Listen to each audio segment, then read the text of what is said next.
Selamat pagi.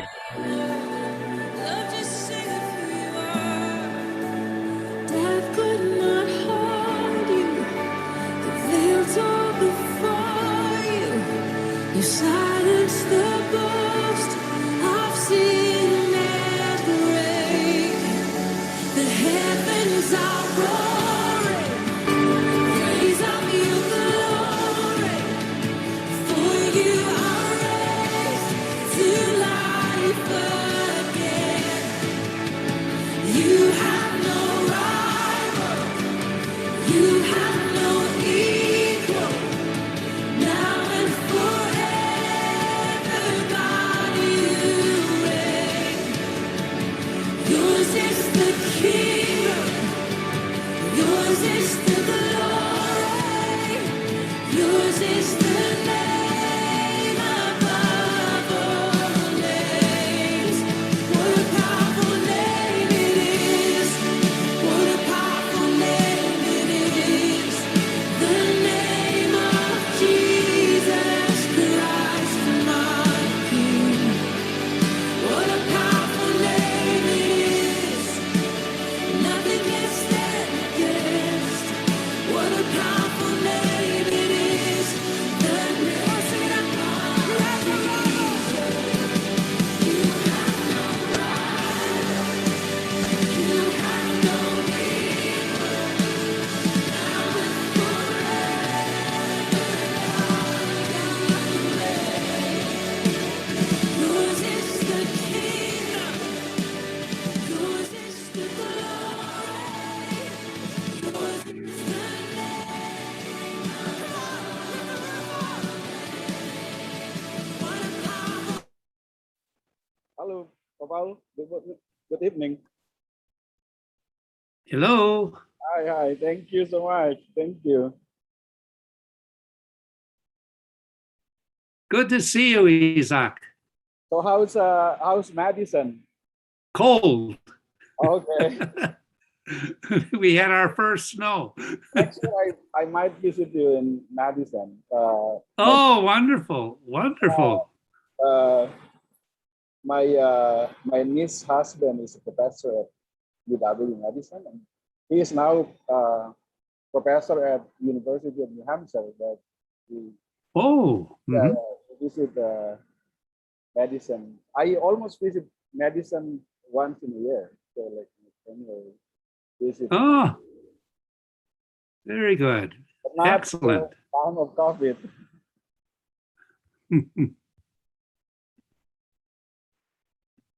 Good. I'm just adjusting my volume a little bit. You were a little bit soft, but I think I can hear you better now. Oh, Mhm. okay. I try to. Okay.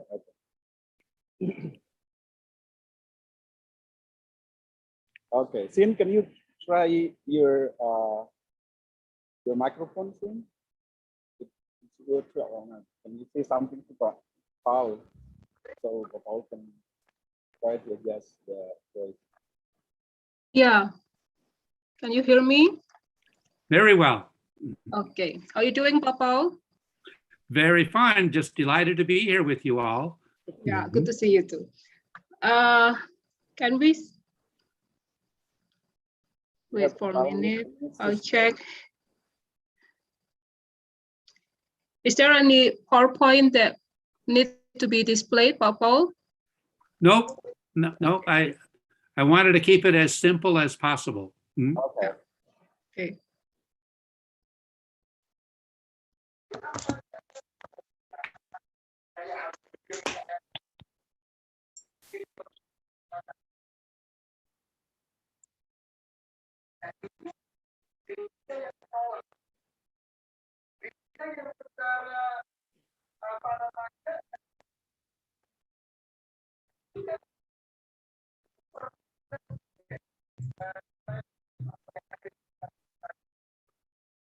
Sabar.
Okay.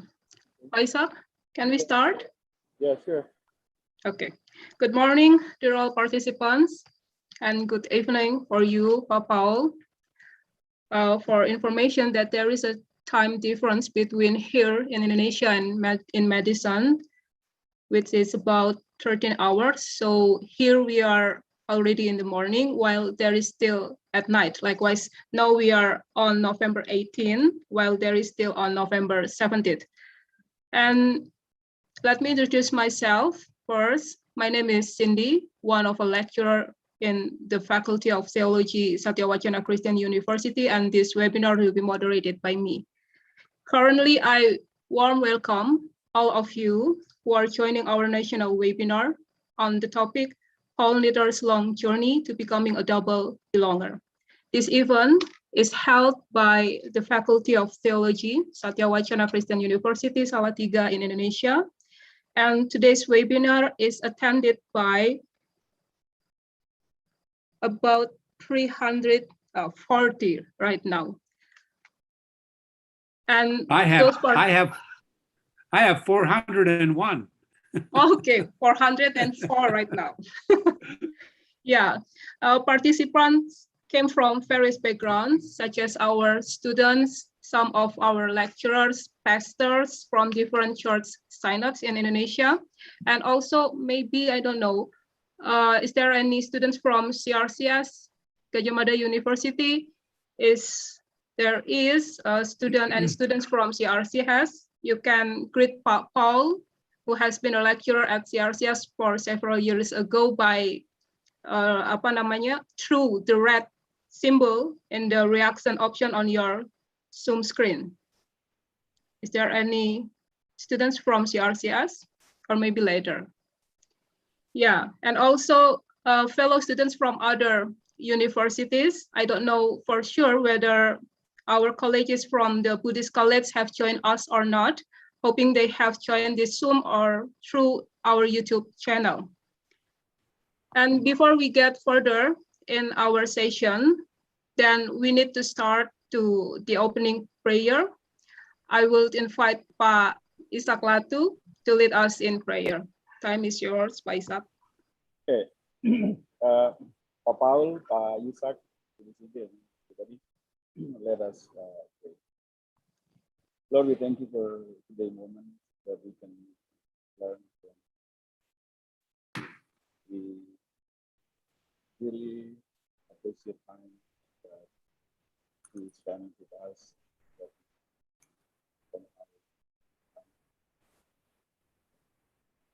Nasional help us to understand how to participate today. That way, so that we better understand surroundings.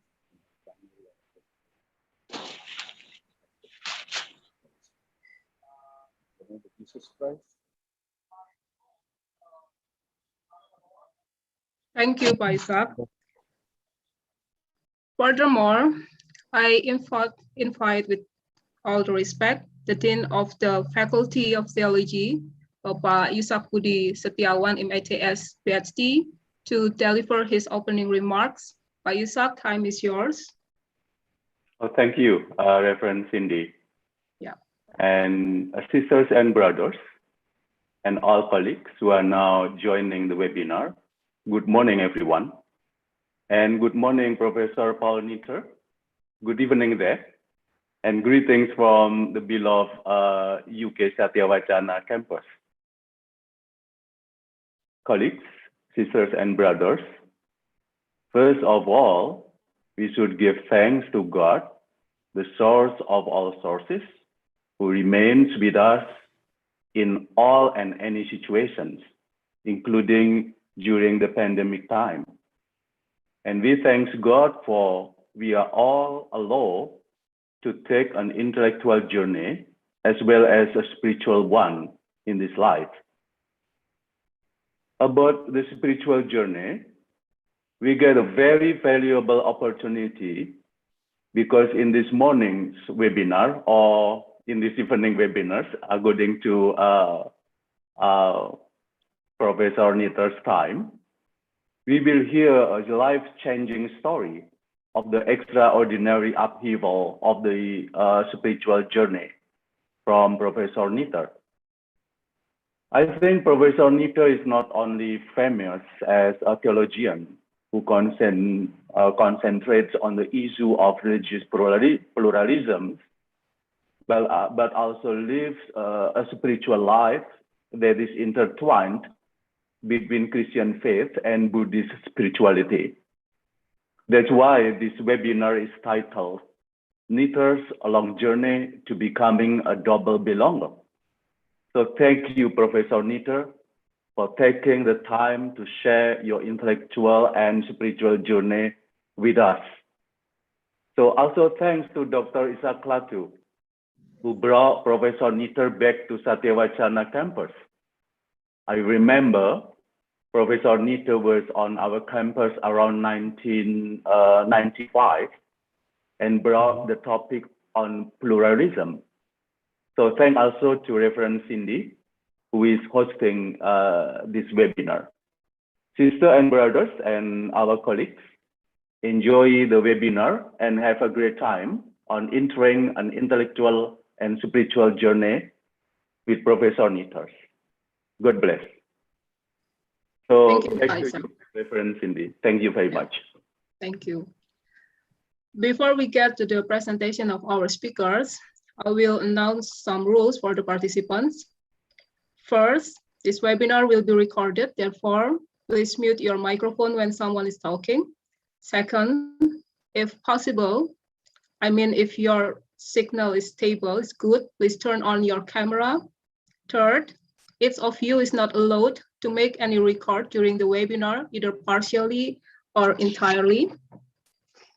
Four, related to our discussion session, I and Pa Isaac, along with our teaching assistant in Theology of Religions classes, have selected about 100 more questions from our 300 more students.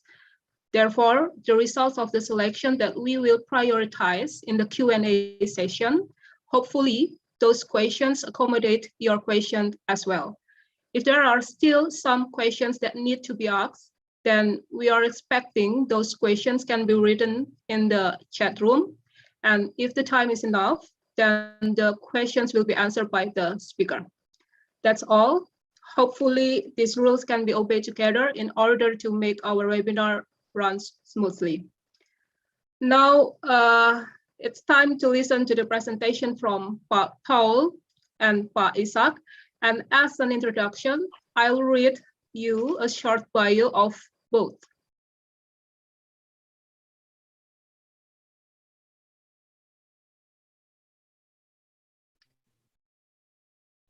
Paul Nitter is the Emeritus Paul Tillich Professor of Theology, World Religions and Culture at Union Theological Seminary in New York, as well as Emeritus Professor of Theology at Xavier University in Cincinnati, Ohio. He received a licentiate in theology from the Pontifical Gregorian University in Rome, 1966, and a doctorate from the University of Marburg, Germany, 1972. And since his 1985 book, titled No Other Name, he has been exploring how the religious communities of the world can cooperate in promoting human and ecological well-being. More recently, Paul's writing and research have focused on Christian-Buddhist dialogue, which is the topic of Without Buddha, I Could Not Be a Christian, 2009, and the co-authored book with Roger Haidt, titled Jesus and Buddha, Friends in Conversation, 2015. And from 1986 to now, with his wife, Kathy Cornell, he served on the board of directors for CRISPAS, Christians for Peace in El Salvador. Now it's the turn to listen to Pak Ishak short bio.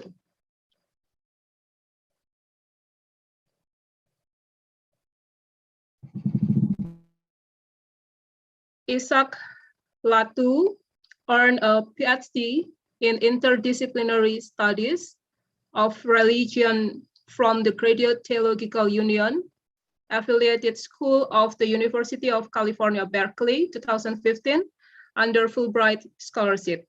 A dissertation writing scholarship from Harvard University placed Ishak as a research fellow at S Center, Harvard Kennedy School in 2013 until 2014.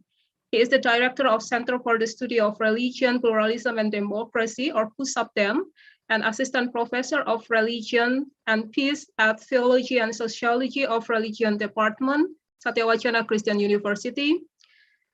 Also, as a regular visiting professor in interreligious dialogue at Center for Religious and Cross-Cultural Studies, CRCS Gadjah Mada University in Yogyakarta, Indonesia. And Ishak has presented research paper on religion.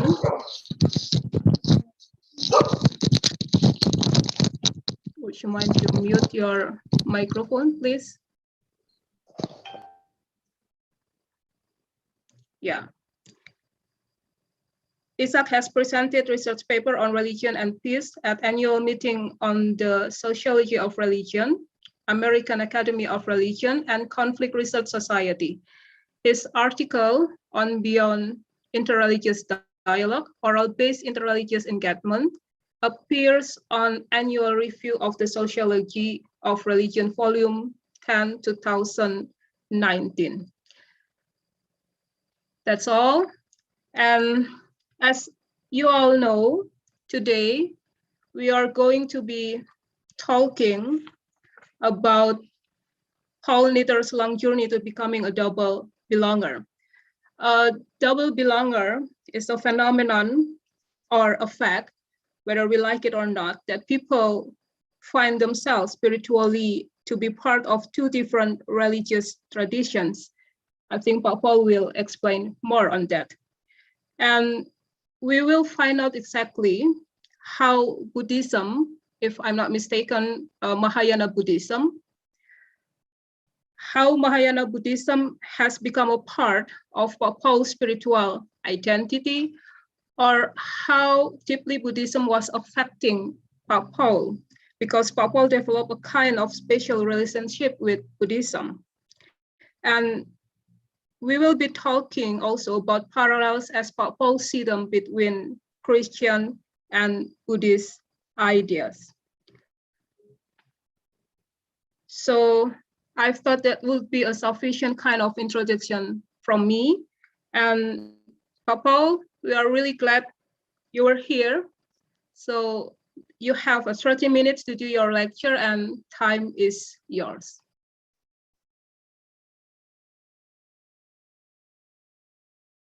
Thank you, Cindy. I just noted I'm having a little trouble with my internet connection. I lost contact with you for a few minutes and I was able to get in contact again. But if that happens, please bear with me. I'll be patient and I will try to reconnect.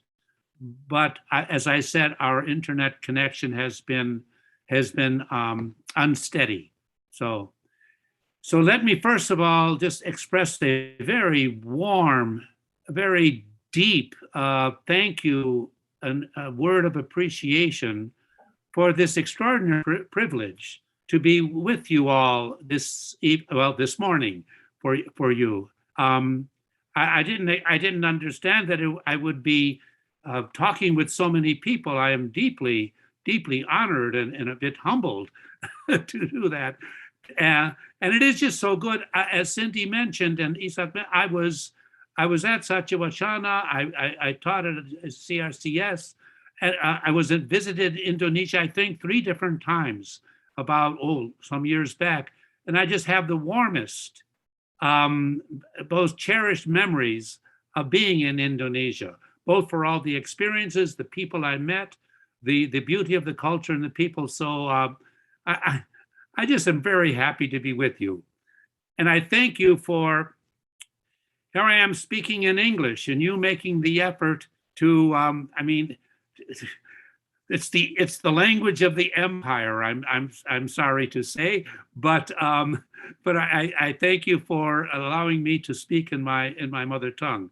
You have no choice since I don't speak your language.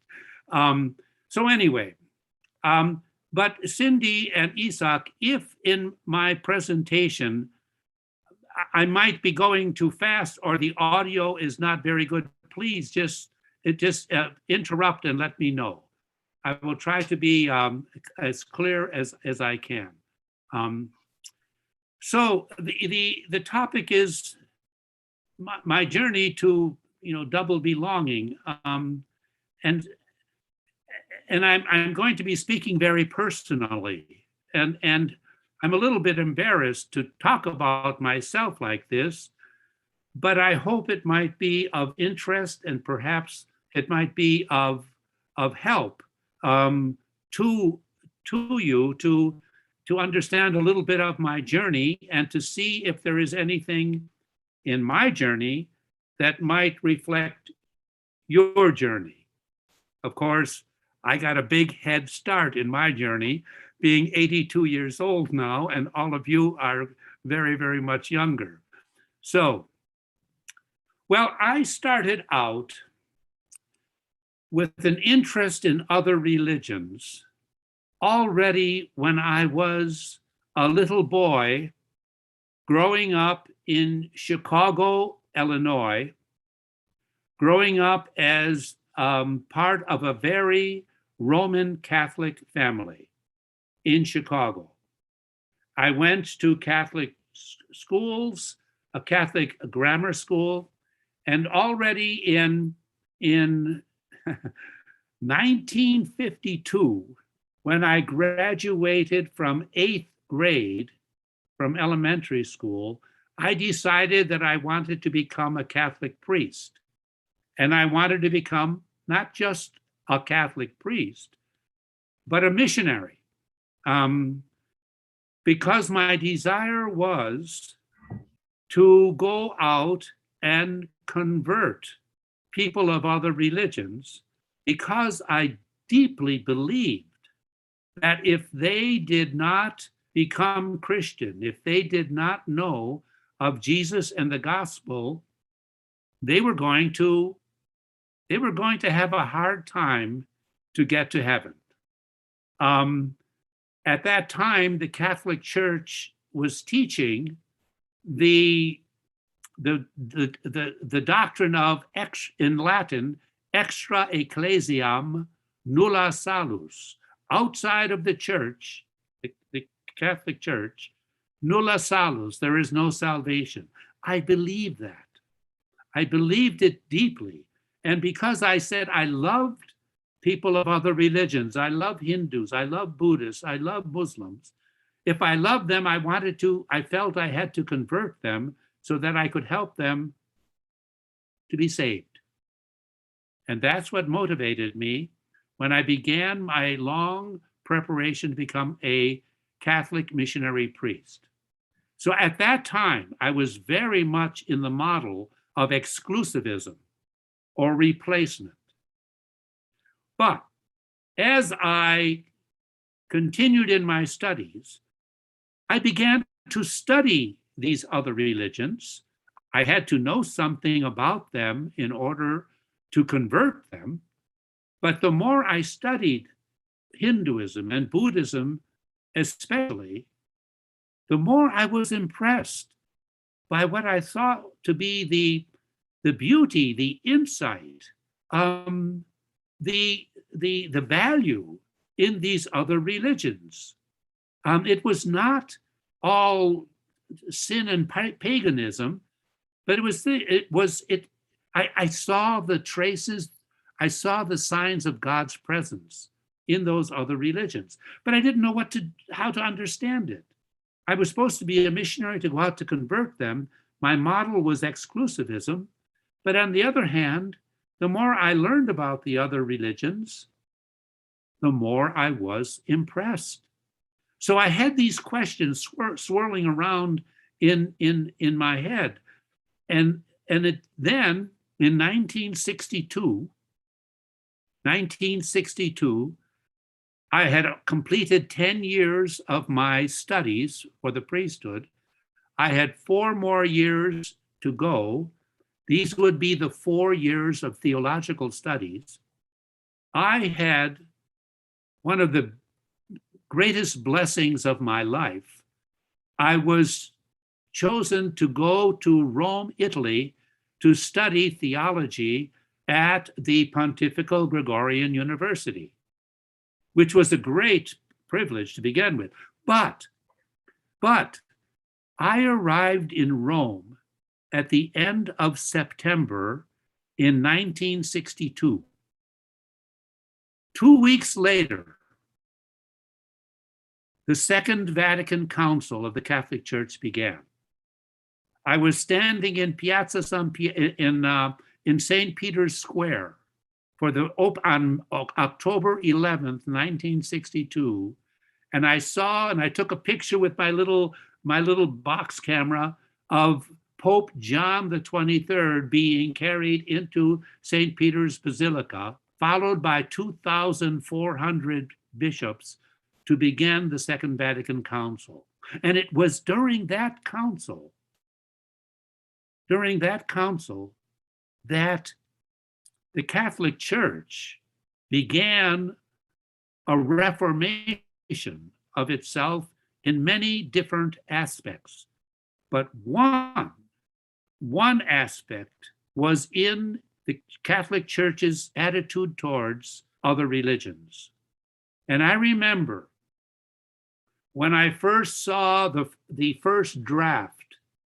I was a student in Rome at that time, but I got from one of the bishops who was attending the council, showed me the first draft of the document Nostra Aetate, which was the Catholic Church's statement on other religions. I couldn't believe what I was reading. For me, it was an utter surprise. In that document, in Nostra Aetate, it said that God is present in other religions, that there is much truth and value in other religions.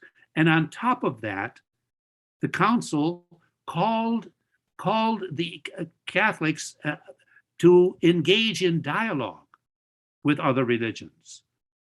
This was unheard of. The Catholic Church had never taught anything like this before. For me, it was a liberation, a real liberation. I no longer had to look at other religions as lost, as paganism, but they were vehicles of God's revelation. However, when can you still hear me? Is everything okay? Yeah, Papa. It's okay. Okay, good. My screen changed a bit. Okay. Yes. But however, in that Nostra Aetate, it said that all the truth and goodness that can be found in other religions was there as again, excuse me if I use Latin, it was there as a preparatio evangelica, a preparatio evangelica for the gospel. In other words, God was preparing all those other religions to become Christian, because only when they became Christian could they really fulfill the potential of what God wanted for them. In other words, I was in the model of what is called fulfillment or inclusivism. But please, I was happy at that model. I said, this was a liberation. This was an advance. This was something new. And it made sense to me. And it was with that model of inclusivism or fulfillment that I then went on to do my doctoral studies. I began my doctoral studies in northern Germany with a Catholic theologian who is fairly well known, Karl Rahner. I studied with Rahner for about half a year, and then the dissertation that I wanted to write with Rahner, someone else wrote, beat me to it. So then it was going to be on Catholic theology of religions. So I changed and I wrote a dissertation on Protestant theologies of religions at the University of Marburg. But I did all of this as an inclusivist with the fulfillment model. And I had that in mind when I returned to the United States in 1972 to begin teaching at a Catholic seminary in Chicago. But it was then that when I began teaching, and more as I began to dialogue with persons of other faiths, more and more I realized that, let me give you an example I made a friend, a good friend, a Muslim, a student who in Germany I became very good friends, Rahim from Pakistan. And Rahim was just a wonderful human being, very devout Muslim, prayed his devoted times of prayer, did not drink beer or alcohol with us. And a man of just excellent love of other people. My inclusivist theology told me that Rahim had to become a Christian in order to truly be fulfilled and know God. And that's when I said, that doesn't make sense. Rahim knows God. Rahim is happy. Rahim is living a life of love of neighbor. He does not have to be included or fulfilled by Christianity. Yes, he can learn things from Christianity, but he needs to stay a Muslim. And there's where I then began with my wrestling of how is it possible for Christians to really engage in dialogue with other religions without claiming that they have the final truth from God? Because if you enter into a dialogue and believe that God has given you either the one true revelation or the best revelation, the highest revelation, you're going to have a hard time really learning something new. You know the truth. How can you learn anything more? That was my struggle. How to develop then a theology of religions, which meant a Christology, an understanding of Jesus Christ that could also foster dialogue with other religions, a dialogical Christology. And that's what I tried to do in the book that Cindy mentioned, No Other Name with a question mark, which I then revised into Introducing Theologies of Religions, that some of you may have read. But that's when I moved to what would be called the pluralist model or the mutuality model. That is the model, the theology that I have followed. It's a theology, and I think it can be defended. And I think it can be built on good, sound Christian theology.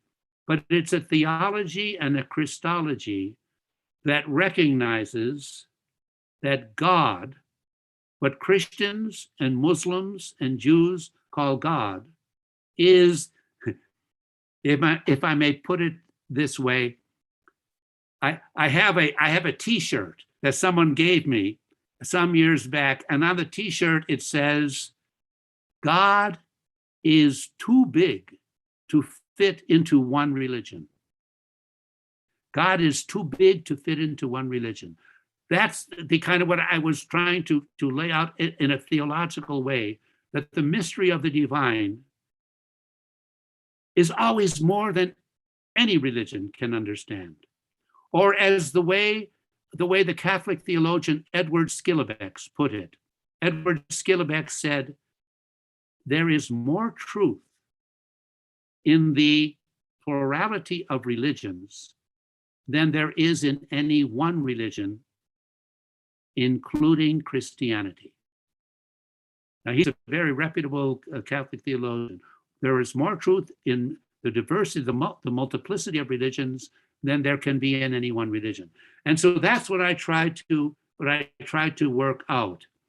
And I wanted to develop a Christology, an understanding of Jesus, in which I can be as fully committed to Jesus Christ and to the gospel as I am fully open to learning from other religions, as fully committed to Jesus and the gospel as I am fully open to other religions, which meant that for me, and it's not for me, in the words of John Cobb, Jesus is the way that is open to other ways. Jesus is the way that is open to other ways.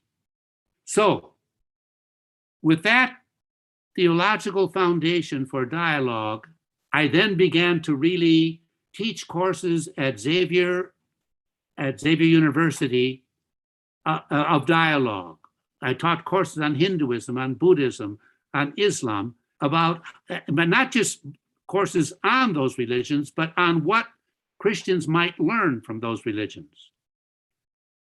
And the more and more that I did that, the more and more I found myself attracted to, confused by Buddhism. Buddhism was the religion that somehow grabbed me because it was so different. It seemed to be a religion without God.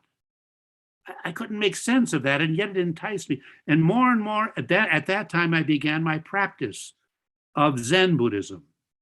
This would have been around 1986, 87. I began, and I joined a community of Zen Buddhists in Cincinnati.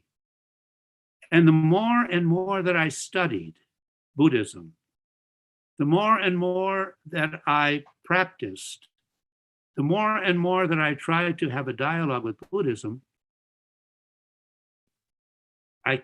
I came to the realization that I was doing my work as a theologian with Buddhist glasses. It was as if I was reading the Bible. I was listening to sermons. I was celebrating the Eucharist through Buddhist glasses. I was understanding things always in dialogue with Buddhism, and it was opening up new understandings for me. And I came to a point where I said, what am I? Am I still a Christian? Or am I a Buddhist? Or better, am I a Buddhist Christian? In other words, a Christian who also knows something and practices Buddhism? Or am I a Christian Buddhist? Namely, a Buddhist who still believes in a good bit of Christianity. And at that state, I did what theologians do when they have a problem. I wrote a book, and that was the book that came out as, and the title is a little bit perhaps strange, but it is true. I could not imagine myself now being a Christian without Buddhism. I'm still a Christian, but I'm also a Buddhist. In other words, I get a multiple belonger. I draw, and I'm not saying that other people have to follow my example, not at all. But I'm just giving you my own story, that I draw nourishment from both Jesus and Buddha. Still from Jesus I'm still a Roman Catholic believer. And from Buddhism, I am now practicing a form of Tibetan Buddhism. By the way, it also helps that I am married to a Buddhist. My wife grew up as a Catholic, but she has become a Buddhist and finds Buddhism much more satisfying. So I'm carrying on a Christian-Buddhist dialogue with my wife, and that's a help too. But I must say that right now, that is, I'm retired now. I'm no longer doing a lot of academic work, but I am in my Christian community here in Madison, Wisconsin. I belong to a liberal Catholic ecumenical parish where I'm a priest again. I can preach and I can celebrate the Eucharist, but I'm also, my wife and I have formed a small Buddhist Sangha, a small Buddhist community where we meet in our home. Well, not during COVID, we meet on Zoom now, but where we meditate, we meet for meditation twice a month. It's another, so I'm a member of a Christian community and a Buddhist community. And when I go to the Eucharist on Sunday morning and break bread and experience the true presence of Jesus in the Eucharist, I'm understanding the presence of Christ with me now through a Buddhist lens, insofar as I understand myself as a no self that is now the self of Christ. But when I do my Buddhist practice, and in Tibetan Buddhism, you're called upon to use imagery and imagination. Tibetan Buddhism is very different from Zen. The figure I use is Jesus for my Buddhist practice. So I think this is an opportunity for all Christians, and I'm going to stop here. I've gone too long as it is, but I think what I have experienced is now being recognized, at least here in the United States and in Europe, at least in Germany, by the growth of what is called comparative theology. They have doctorates in comparative theology at Georgetown University, at Boston College, at Union Theological Seminary, in which a Christian theologian has to study and perfect herself or himself in another religion, and has to do Christian theology in dialogue, in comparison with another religious tradition. In other words, you cannot study theology if you are not in dialogue with another religion. That's a basic principle of what we call comparative theology. You people are doing it in Indonesia in ways that I don't fully understand as well. But I see that as a form of double belonging. So please, I'll leave it at that. Excuse me for going over a little bit too long, but I very much look forward to your questions. I've read some of them that Cindy sent me. And I hope we can have a dialogue in which you can tell me, on the basis of your study, on the basis of your spiritual practice, what you think of this whole idea of double belonging. Thank you very much. Thank you, Pa Paul. And now we move on to Pa Isaac's presentation. Time is yours, Pa Isaac. Thank you. Thank you. Papa, thank you so much for your presentation, your sharing, and we learned a lot from that.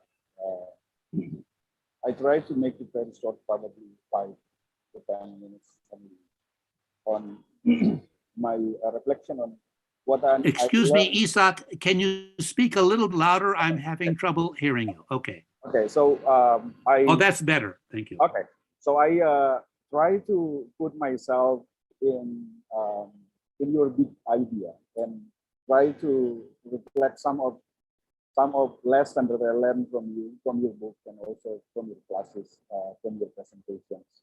So I will do that, and then last part we will see possibilities of how your ideas can also influence Indonesian academias and practices in Indonesia, and as well as also helping students to understand with your ideas that you have been used in Satya Wacana for probably more than 15 years of religion book. Okay, so I'll start with my personal reflection.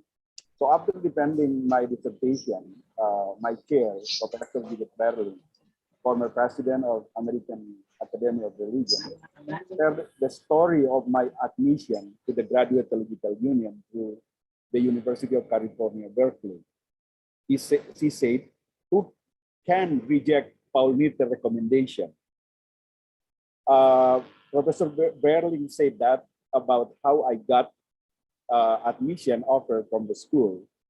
I'm lucky because the giant in my field, Paul Nitter, recommended me for the Fulbright scholarship that brought me to Berkeley campus. I consider Nitter's recommendation as a ticket to enter American doctoral program and academic conversation in the United States of America. In 1996, as an undergraduate student, I entered a class of theology of religion at Satya Wacana Christian University, where I encountered Nitter piece, No Other Name, a critical survey of Christian attitudes toward world religion.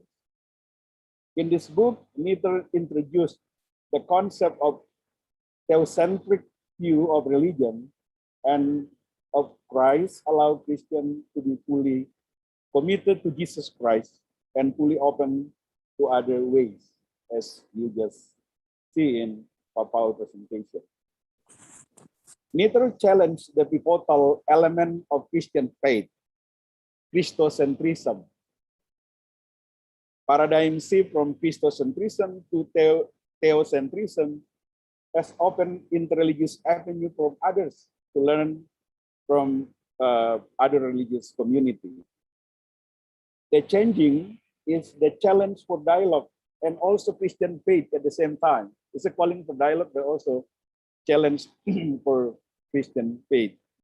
I learned at the time that many people put Paul Nitter as a liberal Christian theologian that become the enemy number one of many fundamentalist Christian in Indonesia and beyond.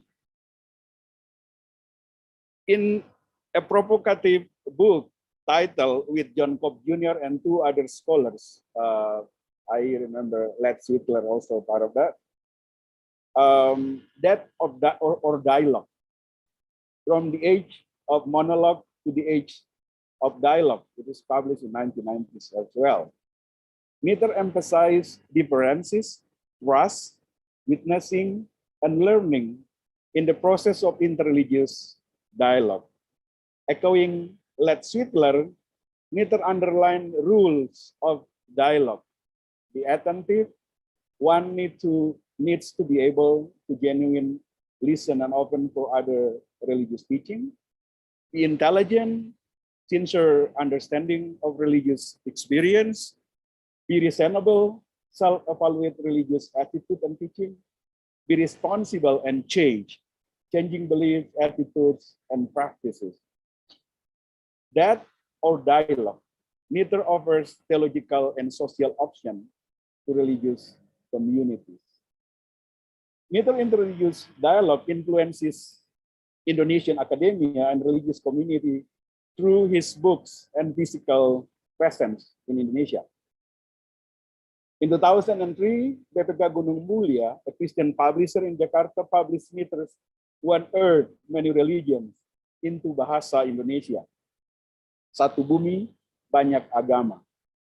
It was Pak Niko Likumahua, an alumnus of Princeton Theological Seminary, New Jersey, and lecturer of English Department, Satya Wacana Christian University, who helped to translate One Earth, Many Religions into bahasa Indonesia.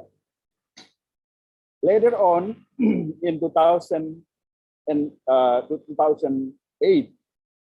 2 years before the death of Pak Niko Likumahua, Canisius published Introducing Theology of Religions to Indonesia, or we call it in bahasa Indonesia, memperkenalkan teologi agama-agama, that we in Satya Wacana has been using for more than 15 years as the pivotal sources for theologies of religion in our classes. Indonesian scholar, Protestant and Catholic, praise these books translated by Niko Likumahua as the best translation of theological book in Indonesia. And it helps a lot. It helps Indonesian students and Indonesian scholars practices to learn directly from Papal Niter's sources. In the same years, Niter become, like in the same years, I mean in 2003, Papal Niter become a Fulbright scholar visiting Indonesia or visiting professor at Center for Religious and Core Cultural Studies, Gajah Mada University. I just graduated at the time as the first alumnus of CRCS. But when you come, Papal Niter, to the class, I can't go away. I have to stick around. That's why I approached you and asked permission to sit in the class, to hanging around, to learn from your idea. In CRCS, Papal Niter has a chance to teach his interreligious idea to students from many religious backgrounds, and many of them become prominent figures in many religious communities in Indonesia. Now, Yes. knowing Papal Niter personally, I invited him to Satya Wacana Christian University in 2008 or 2003, or 18 years ago. So welcome back, Papal Niter, after 18 years ago, where he delivered 2 talks and met 2 friends and many more, but this is 2 friends that I would like to mention. In his visit, Papal Niter met Pak Niko Likumahua, as I mentioned before, he translated 2 major books into bahasa Indonesia. And also meeting Professor John Kitalei, who among others introduced Papal Niter's ideas to Indonesian academia and religious community. At the time, Papal Niter talked about 2 important themes: Christian theology of religions and global responsibility of religions. In Christian theology of religions, his survey, he mentioned already that, and we can see that in book Introducing Theology of Religions. He surveyed Christian attitude toward other religions. While in the latter presentation, Papal Niter emphasized the concept of suffering others. The suffering other concept then now influence many of my work on COVID and interreligious engagement. One will be published in Princeton. Oh. Yeah, that's it. Through the lens of suffering others, I learned from Paul Nitter to develop interreligious engagement empathetically. This article, published in a book edited by Catherine Cornell, offers guidelines for socially engaged dialogue. Oh, yeah. First, compassion or suffering together with. Interreligious communities share commitment for together suffering and social solidarity. Second, conversion or change as a calling for shifting understanding toward better understanding of others. And third, collaboration or working together for social solidarity with people on the margin or marginal community. So that's the calling. Nitter says, quote, dirty hands will lead to closer hearts, unquote. Or comprehension or involved in circle of praxis and theory to understand other religious groups. Paul Nitter put it again, quote, action call for thought and thought calls back for action, end quote. The last one, fifth, communion or come together as religious followers in rituals and prayer. Communion for Paul Nitter is a calling for dialogue of spirituality. Dialogue of spirituality invited religious people to listen and learn from other religious teaching as one enters into other religious reflection and sanctuaries. Muhammad Abu Nimr, a Muslim scholar, argued in the same tune that enter into other religious ritual and sanctuary, provide rooms for more genuine interreligious relation, or John Dunn put it as passing over and coming back. Yeah. You wrote it in that dialogue. Dialogue of spirituality helps to develop deeper interreligious feelings and understanding. Dialogue of spirituality is a power, but also create multiple belonging. When I was in a class with Munir Jiwa in Berkeley, his cell phone rang at sun in the United States of America. It's very rare. We will not listen to Adsan every time, only through cell phone. It was at 4 p.m. California Pacific time. There's an Indonesian Christian living closely with Muslim Christian brothers, families, including my in-law families in Solo. I felt like the Adsan is also part of me. It's not only speaking to Munir Jiwa and other Muslims, but also part of me. So I'm a Christian, but sociologically, I'm not a pure Christian, like probably you say your relationship with Rahim, and it's also influenced your perspective a lot. I'm a Christian with significant Islamic influence in my mind and my perspective, probably. This moment exemplify many people experiences living in multicultural society like Indonesia and multi-religious societies where we encounter studies and learn from others. This is reality that serves as foundation for a genuine interreligious engagement. Nitter again put it in his article entitled "Without Walls Equals Multiple Belonging." He put it as quote, "Up esse et posse valet elation," and quote, or from reality we can conclude two possibilities. Yeah. My research in Central Java, South Sulawesi, Maluku, and Papua. So how sense of multiple belonging among people culturally engaged in interreligious engagement? It's very bold.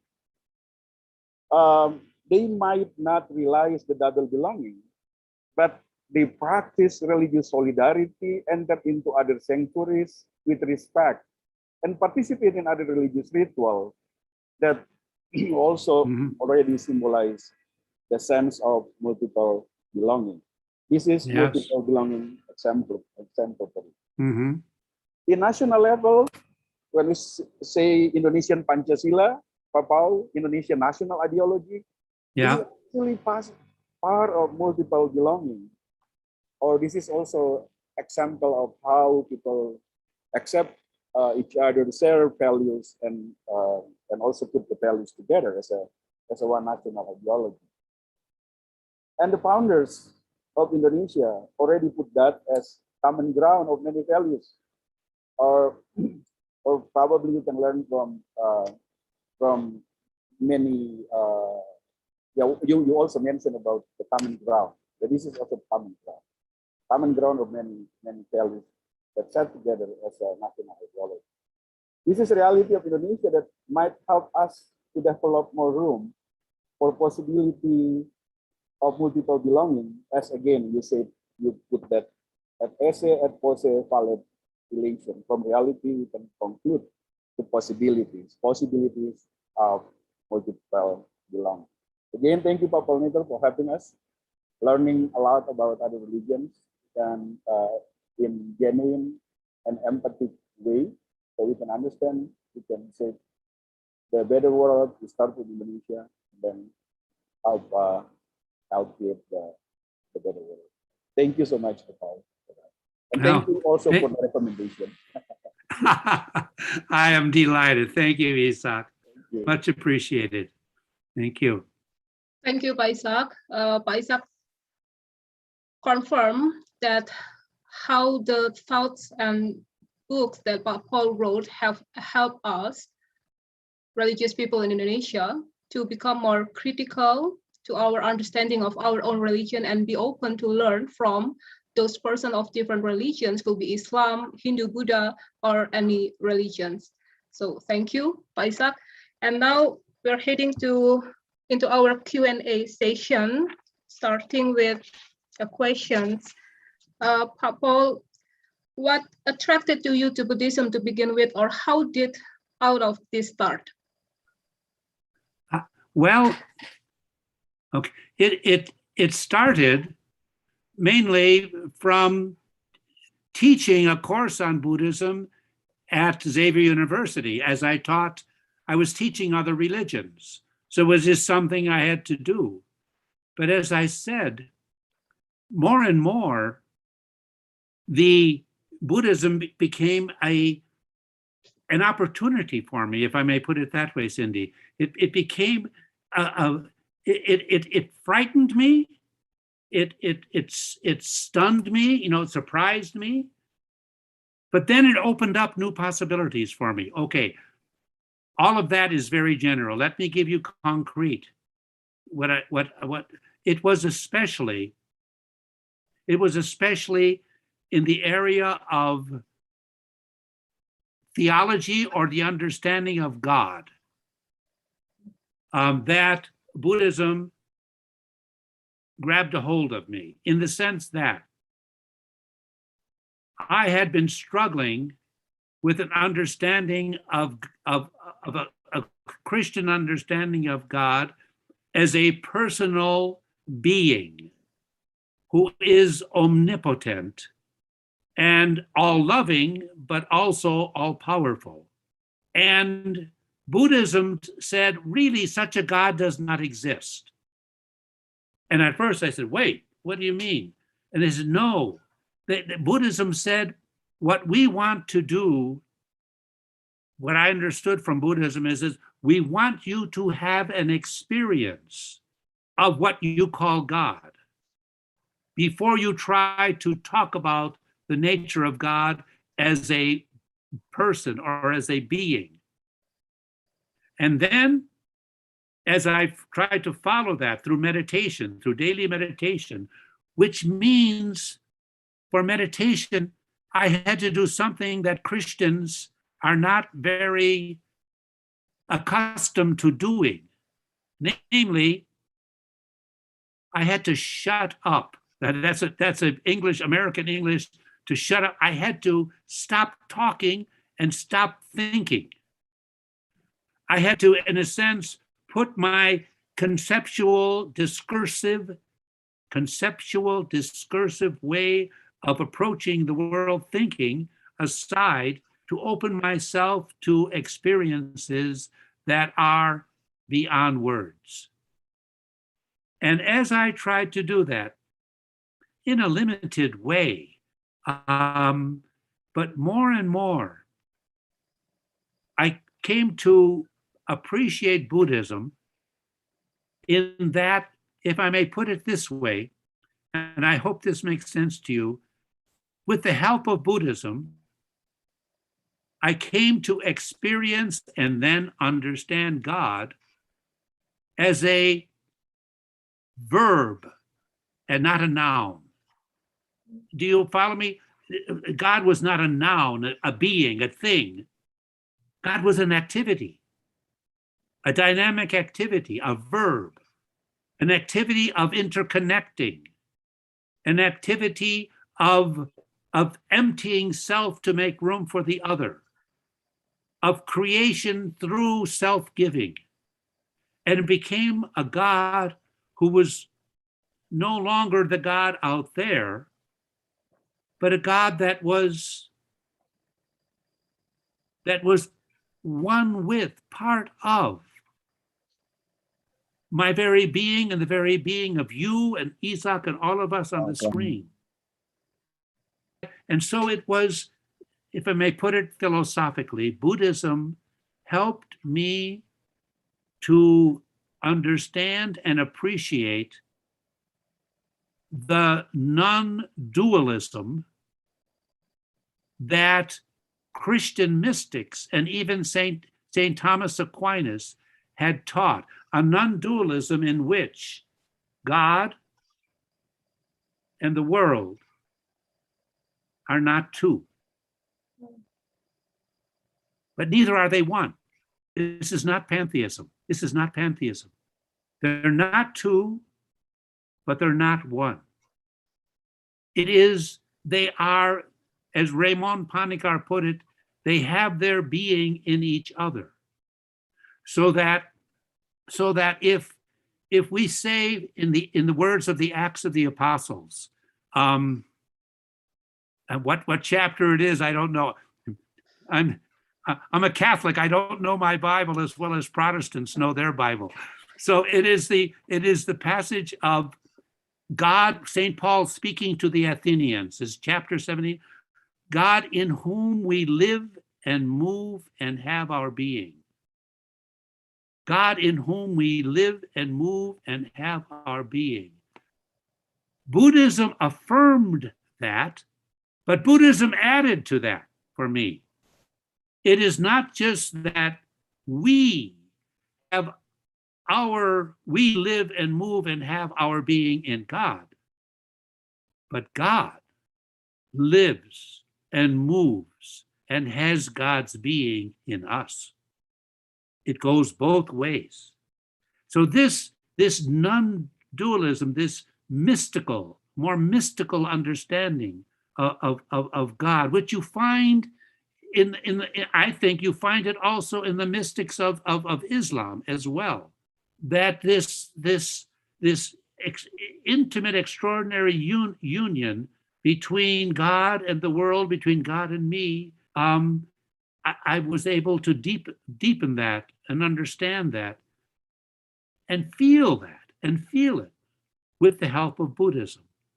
I'm not saying that Buddhism is necessary for everyone, but Buddhism helped me to reappropriate. So that one last thing, I'm talking too much in one question, but the one last thing that relates to this, Buddhism has helped me understand and feel what St. Paul meant, I think.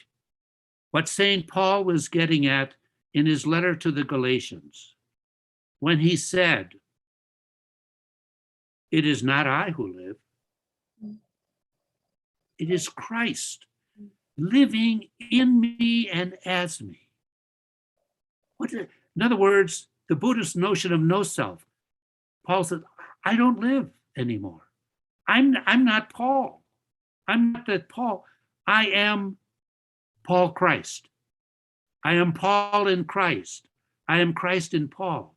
This unity then, where we realize that it is God, it is God's expression in Jesus Christ living in us. Buddhism has, I think, helped me appreciate the non-dualism that I think Paul was talking about. Excuse me, Cindy, I talked too much on that, but that's it's a deep question.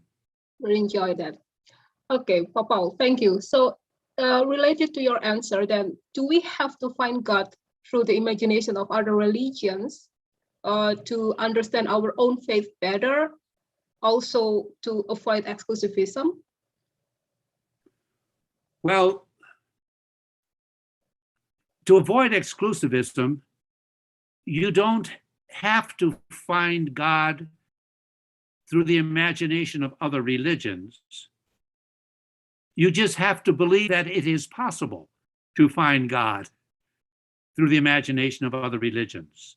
It's not necessarily that you have to find God through other religions, but you have to believe that it is possible. That is, strictly speaking, that gets you out of being an exclusivist. But the other aspect of that question, Cindy, is that I do believe, and I'm not alone here, because there are many theologians who are Christian theologians, Catholic and Protestant, who are maintaining that to study another religion, to enter into another religion, is an opportunity to understand your own more deeply. Now, does that mean all Christians have to do that? Of course not. We are all at different places.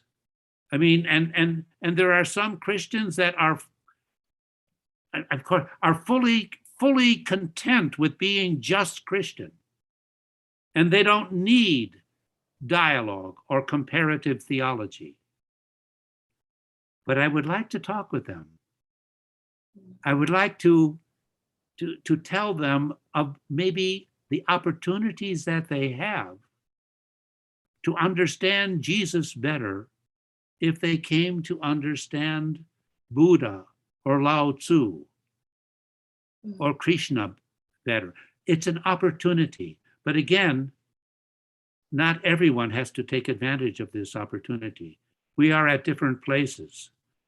But I am finding, and I think this may be the case in Indonesia, but at least in the United States and in Europe, more and more young people, the younger generation, are looking to find truth and goodness through exploring other religions besides their own. I think this is something that young people are looking for. It's been a long time since I've been in Indonesia. I try to read as much as I can about Indonesia, but I don't know what the situation is now. Okay.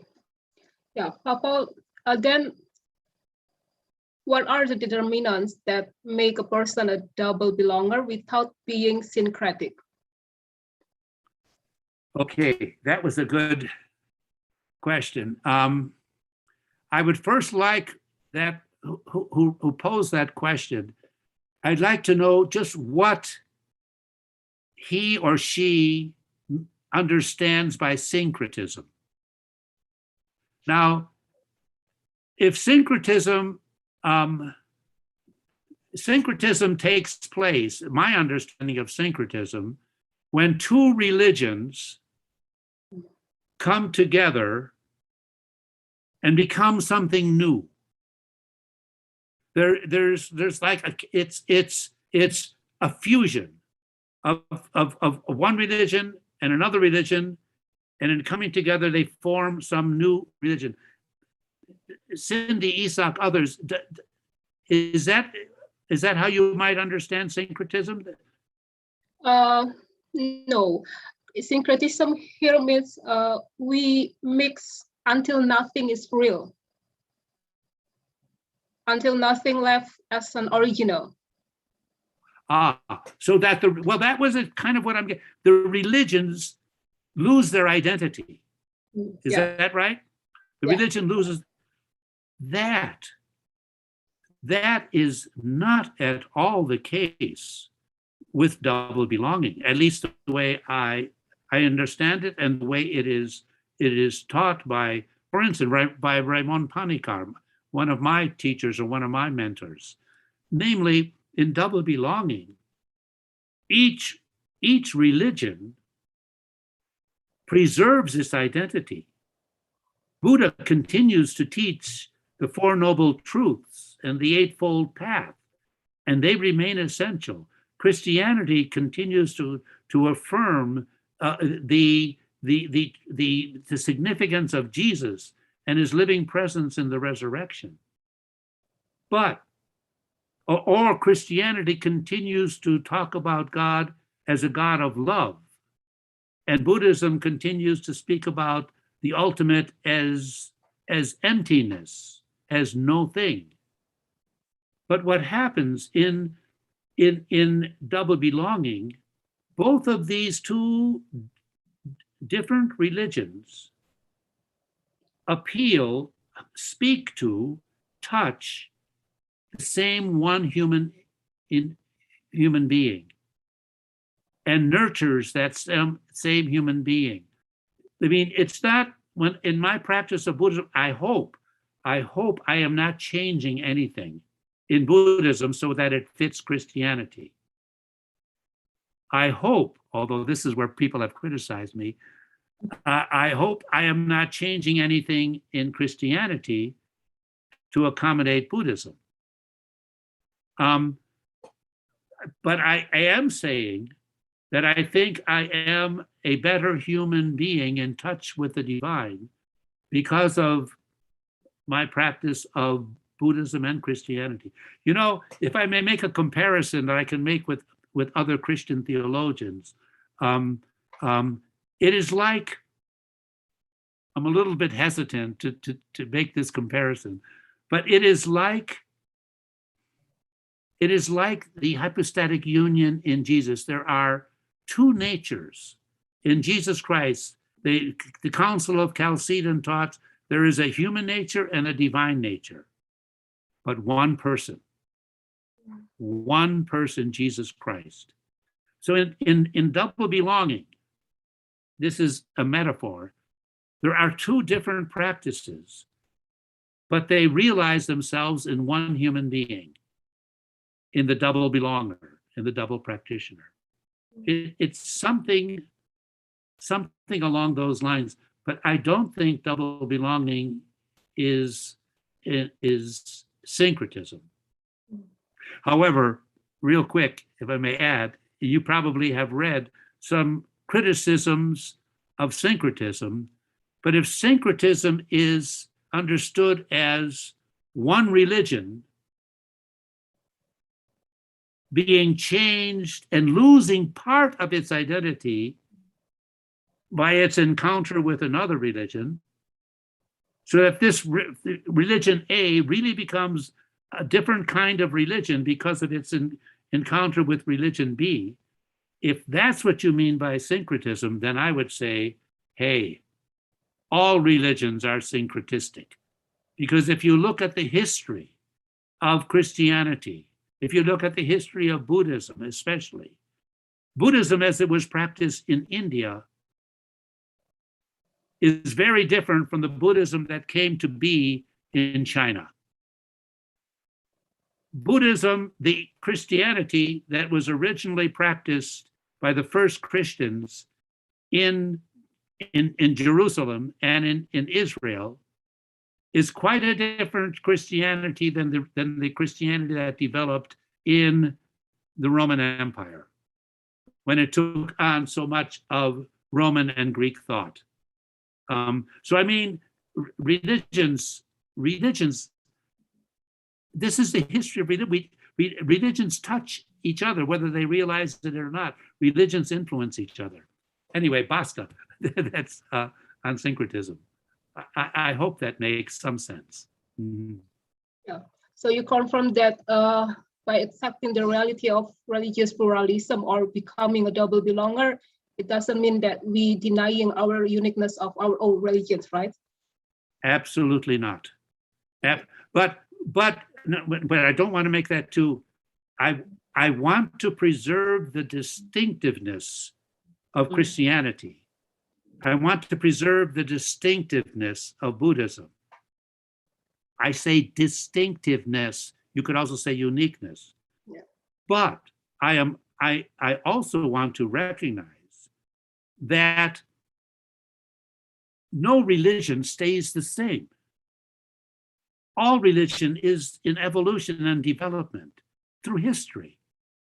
And that while preserving the distinctiveness, it can well be a different, a deeper, a clearer understanding of that, or in some aspects changed. I think a Christian social activist who has learned from Buddhism, from a socially engaged Buddhist, I think that Christian activist who is also a Buddhist, who is a double belonger with Buddhism, could well be a very different kind of Christian activist than he or she would have been without Buddhism. This gets into the last chapter of Without Buddha, I Could Not Be a Christian, where I talk about what liberation theology needs to learn from Buddhism, and what Buddhism needs to learn from liberation theology. But I focus on what liberation theology needs to learn from Buddhism. It will be a different kind of liberation theology, I think. Okay. As you mentioned before, that as a Christian, we need to understand Jesus as truly Savior of the world, but not necessarily as the only Savior of the world. Here, Jesus looks a little less like the other than Jesus might have looked before. And you also stated that we need to reconstruct our traditional Christology in a more pluralistic, dialogical way that is open to dialogue with other religions. So kindly please, Papa, describe it more for us. Along with that, how should the Christianity then play a role in the midst of religious diversity? Well, Cindy, the first question about Jesus as truly Savior, but not the only Savior, that, Cindy, and others, I'm speaking, looking at you now, that is a very controversial issue within Christians. It is because of that, I mean, my writing about that I got into trouble with the Vatican of the Catholic Church. Yeah. And that is, but thank heavens, well, and that is why any Christian theologian, any Catholic theologian who is writing about Jesus as truly, but perhaps not only, any Catholic theologian who is exploring in that direction, at least before Pope Francis, when Ratzinger was Pope Benedict, that theologian, if he was a priest or if she were a nun, they had problems with the Vatican. Right now, my good friend Roger Haight, the Jesuit, who is also a pluralist and has written about a pluralistic Christology in his wonderful book, Jesus, the Symbol of God, he's not allowed to teach in Catholic schools by the Vatican. I mean, so this is controversy. I don't want to deny this, but I do believe that this is what Christianity, as well as, if I may, allow me, as well as Muslims, are being called to re-examine, to reappropriate their Christian talk about Jesus as the only Savior. And if I may, I'm very cautious about saying this, but I'll say it anyway. And I think Muslims have to really look at their claim that Muhammad was the last of the prophets, was the seal of the prophets. I think we are called, all religions are called to re-examine their different ways of claiming supremacy. And to your second question, how should Christianity play a role in the midst of religious diversity? My answer, you sent me that question before, and I jotted down an answer for myself. Maybe I'll just read it to save time. I wrote, well, your question was, how should Christianity play a role in the midst of religious diversity? And my answer was, because of the way Christianity, throughout the history of Europe and America, and then eventually Asia, has allowed itself to become an instrument of colonization. Christian supremacy serving as the foundation of white supremacy. A recent book has been published a year or so ago here in the United States that would be really interesting for you, called the sin of the sin of white supremacy. And it shows how in the history of the United States, white supremacists, European whites, Americans, have maintained their superiority over the Native Americans and over the blacks who were brought to this country as slaves. They maintained their Christian white supremacy because of their Christian supremacy. So, to get back, because of the way Christianity throughout the history of in Europe and America and now in Asia has allowed itself to become an instrument of colonization, Christianity, I believe, has an obligation of leading the way in the dismantling of all claims of religious supremacy. I think that is a kind of a call to Christians today, is when they enter into a relationship with other religions. In other words, that Christians are called to first make a confession of sin. Mea culpa, mea culpa, mea maxima culpa. My fault, my grievous fault for the sin of supremacy, of Christian supremacy. And then I think because of this history of supremacy, of domination, Christian, white, in the encounter of religions, when Christians sit down to talk and dialogue with others, they should be modest and humble, and they should always speak in the second place. The first word should go to the other cultures and religions that have been, in many ways, subjugated through Christian colonialism supported by Christian supremacy. So I mean, this is, and I think there are Christians that are aware of that, trying to do that. I see that among some of my friends. I don't know how it is in Indonesia, but I know something like that has been going on in India, which needs it too. But anyway, that would be the role that Christianity plays in interreligious dialogue is very much determined by and should be formed by the past sins of religious supremacy and colonial supremacy.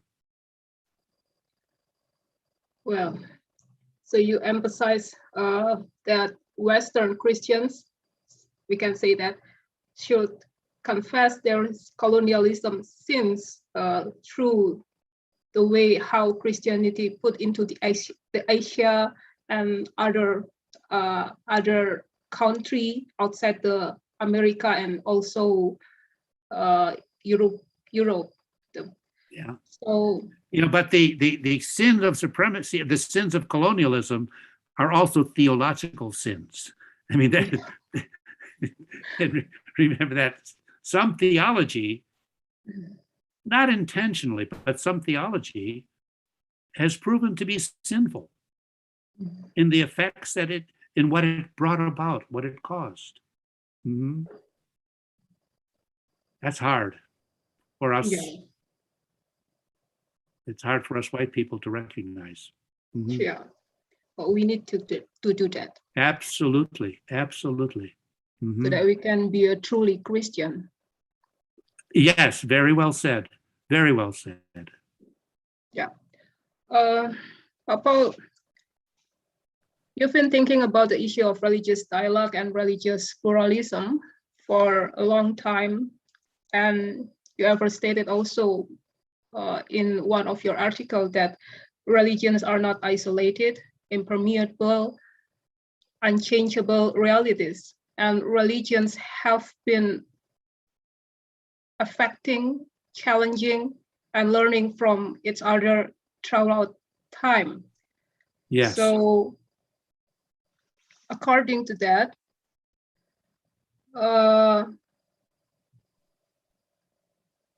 how far interfaith dialogue play a role to address social and environmental issues such as poverty, oppression, global warming, and climate change? Because pertaining about interreligious dialogue, the main point of genuine dialogue with persons of other religions or interreligious dialogue is not merely about, it's not merely to learn about what we hold true and sacred, but also to learn from and collaborate with each other. So how far the interfaith dialogue play such kind of role?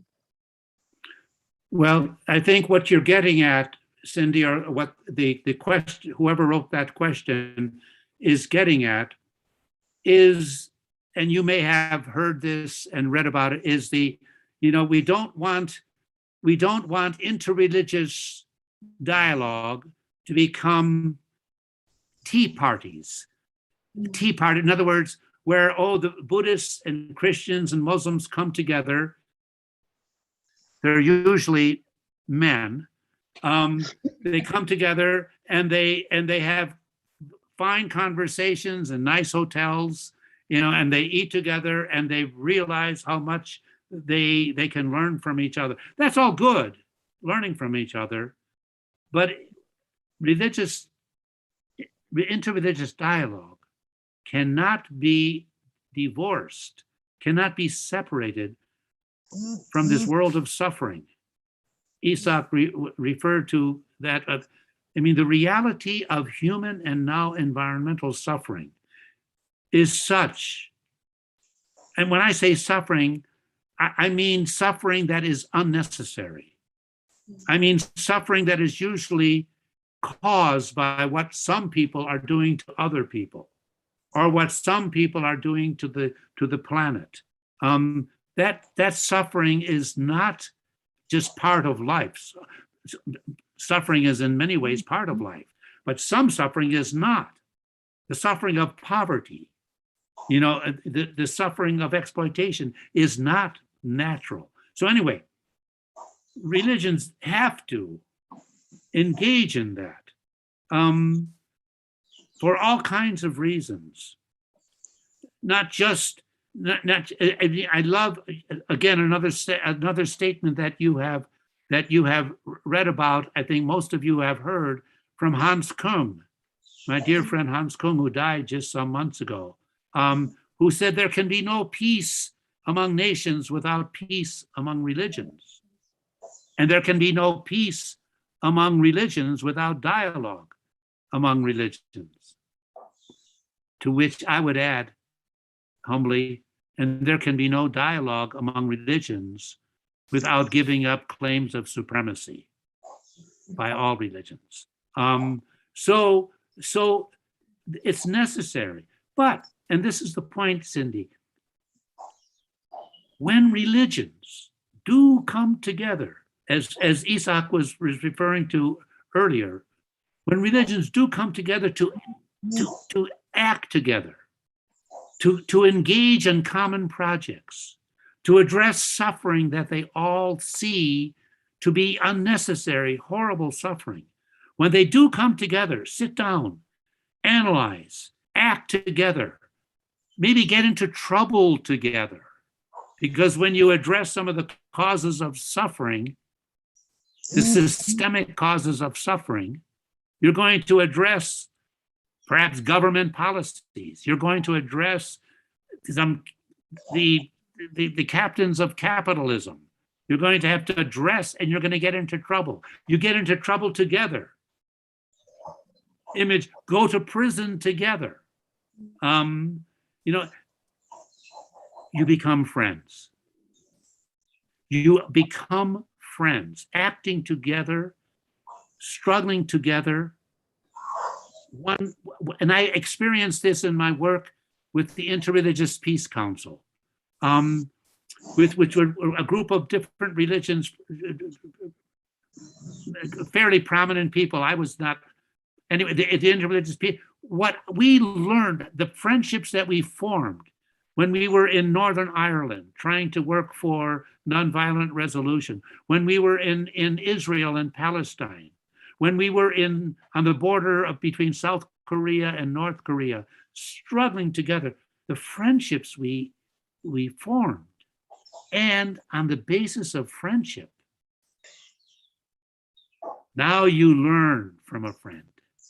When your friend, your Muslim friend or your Buddhist friend, I'm talking to you as a Christian, when you esteem him or her, when you love them, when you care, you are ready to learn from them in a way in which was not possible without that foundation of friendship. For one example, friends do not claim to be better one than the other. Friends do not claim that God favored me more than you. I could never do that to a friend and say that. So you see then how by acting together, social engagement, environmental engagement, it forms the basis for a deeper kind of dialogue, I believe, between the religions, because you form friendships. And friendships open the door to dialogue. Thank you, Papa. So, according to the pandemic, is there any possibility to build a new model regarding interaction among us religion? Well, I would think on the pandemic, and I know it's serious from what I've read in Indonesia, but the pandemic is an example of what I was just talking about. Yeah. That it provides you see the suffering that COVID is causing. I'll give you an example of how COVID has provided new forms of interreligious dialogue. Here in the United States, there is an organization called the Interfaith Youth Corps, IFYC, run by a name I don't know. He's a Muslim. He's the Muslim, Ibu Patel. Ibu Patel is the director of the Interfaith Youth Corps. What they have done, they're very well organized, they're very well financed.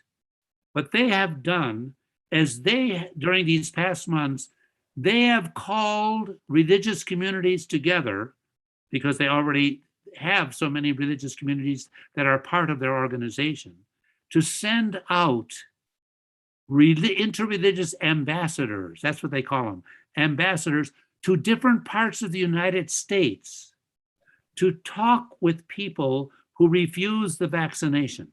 We have a lot of people in the United States who whom I don't understand, I get very angry with, but who just don't want to be vaccinated.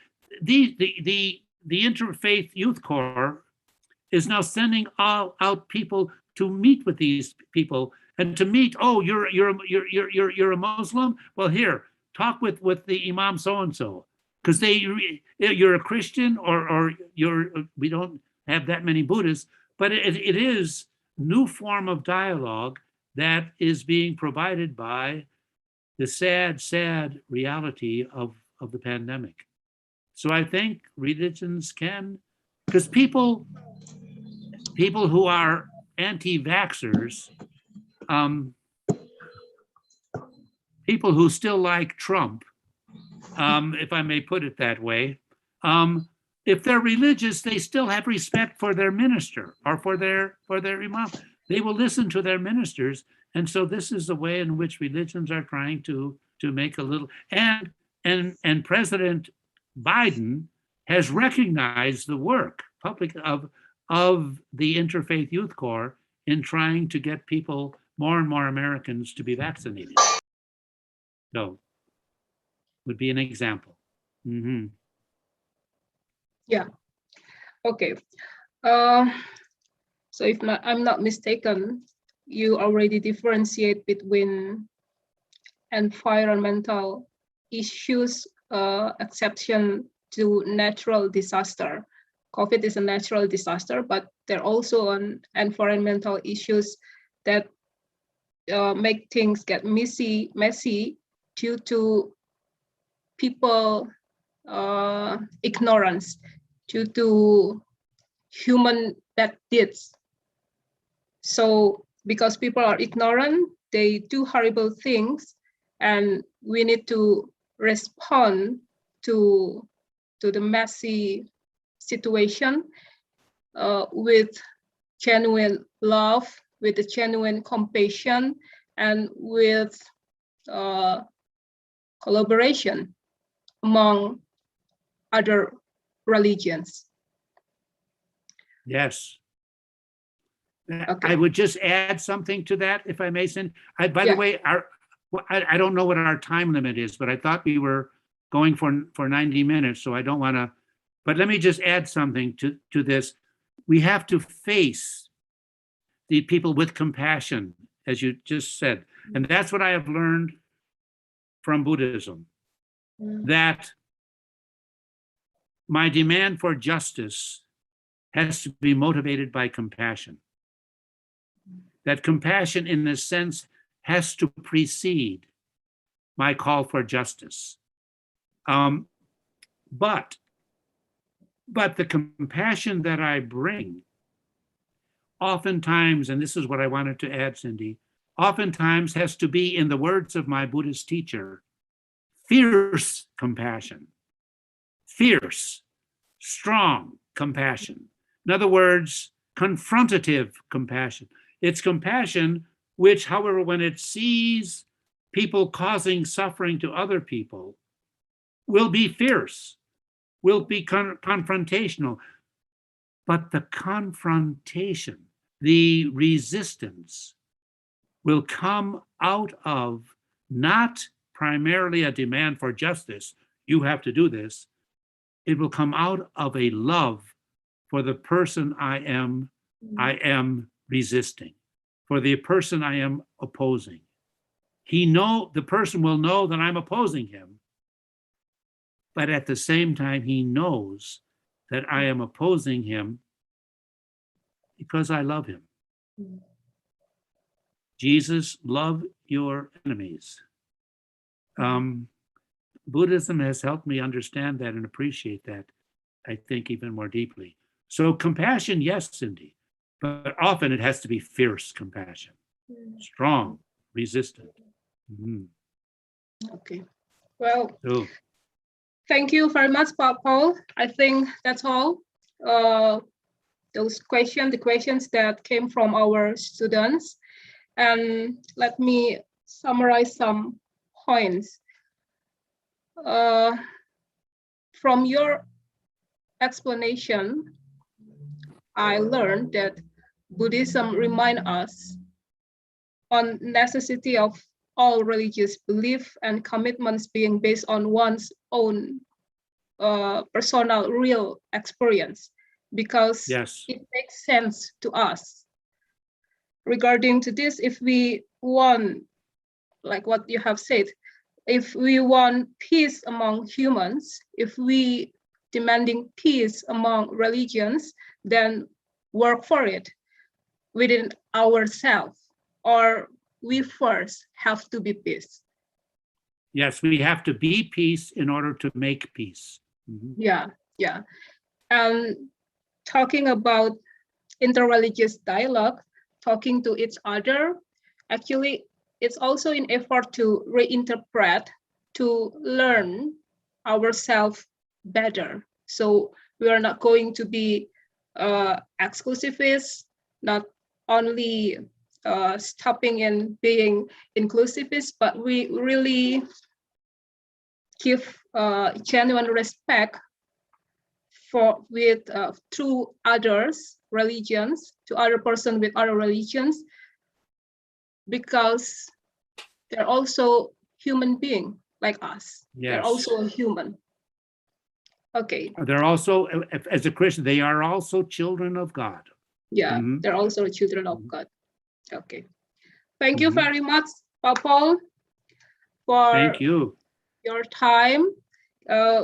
Can we give Paul a Thank you so much, Papa, for that. Mm. Now Thank you. Now we Thank you, understand Paul. your journey. Now we understand why you come to introducing theology of religion. Mhm. Okay. Thank you, Cindy. And if I were not so old, and if it were not for COVID, how I would love to come back and visit Indonesia. Sure. Maybe, who knows? Let's plan it. Let's Glad to plan it. see Let's you. see next year. Yeah, well, Wow. ojalá, yes. Yeah. Listen, thank you so much for this opportunity to be with you.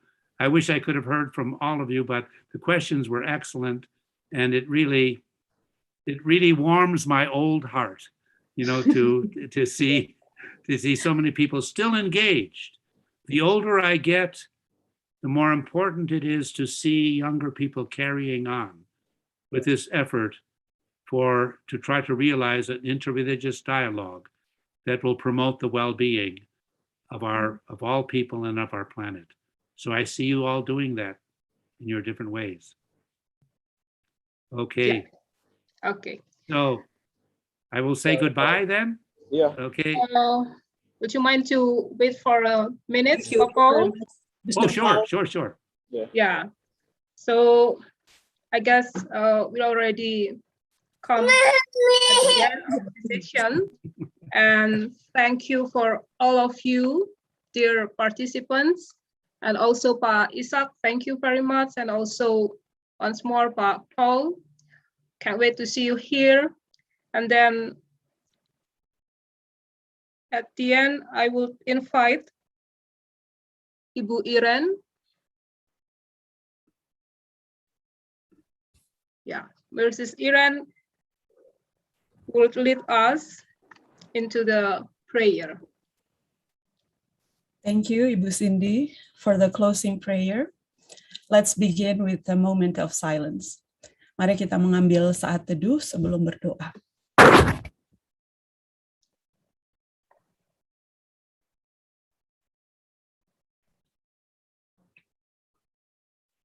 Eternal God, Creator of the universe, Tuhan yang kekal, pencipta alam semesta, great and wonderful are your works, wondrous are your ways. Besar dan indah karyamu, ajaib jalan-jalanmu. Thank you for the seminar and discussion that we have today with Dr. Nieder, Dr. Latu, Reverend Cindy, and students from Faculty of Theology. Terima kasih atas seminar dan diskusi yang kami lakukan hari ini dengan Profesor Nieder, Dr. Latu, Pendeta Cindy, dan mahasiswa Fakultas Teologi. Thank you for opening our eyes to the many ways we can affirm your presence and your purpose in our lives. Terima kasih telah membuka mata kami terhadap betapa banyaknya cara untuk menegaskan kehadiran-Mu dan tujuan-Mu di dalam kehidupan kami. We stand in awe and gratitude for your persistent love for each and all of your children, Christian, Catholic, Buddhist, Jew, Muslim, Hindus, Confucianism, and all other faiths.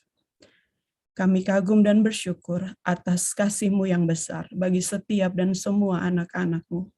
Mereka yang Kristen, Katolik, Buddha, Yahudi, Muslim, Hindu, Konghucu, dan semua kepercayaan lainnya. Strengthen us to live a life that is marked by friendship, fierce compassion, and mindfulness. Mampukan kami untuk menjalani kehidupan yang ditandai dengan persahabatan, dengan keberanian dan kesadaran diri. Eternal God, creator of the universe, there's no God but you. Dalam nama Tuhan yang kekal, pencipta alam semesta. Amen. Amin. Amen. Thank you Amen. very much, Ibu Iren, for a lovely closing prayer. Okay, thank you. Thank you, Pak Paul. Thank you for all of Thank you. you. Terima kasih Pak Bye. Isa. Ya, Terima bye. kasih. Paul, thank you so much. Thank you. Thank you, Mr. Paul, Mr. Isa. Bye-bye. Thank you all. Mr. Paul. Thank you all. Thank you, Good to be Pak. with you. Mr. Paul Next time, Paul, team. very much. Okay, thank you. Thank you, Mr. Paul. Thank you.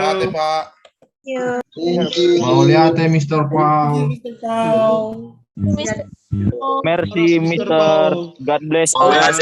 Thank you. Thank Jujur, you. Pak. Boleh ada Pak orang dua. Bye-bye. Bye-bye. Bye, Samang bye. burung. Bye, Mr. God bless you. Bye-bye. See ya. Terima kasih semua. Sabe ya. Iya, bye semua. Pak Paul sudah. Terima kasih ya. Thank you. Bye, non. Jemput ini dulu. Terima kasih. Bye semua. Iya, terima kasih banyak untuk hadir teman-teman dari. Bye, Sa, Bu Cindy. Terima kasih. Bye semua. Dah. Bu Budi, Mbak Kikis, Mas Adi, Mbak Liana, terima kasih. Juga Ian. Sama-sama, thank you, Bu. Siap Ibu, terima kasih. Izin live ya. Tadi lupa nggak foto, nggak keinget, tapi udah diambil ya. Sudah. Ada kurang lebih 5 slide yang kamera on. Oke, ya. Thank you. Dadah. Dadah Ibu. Terima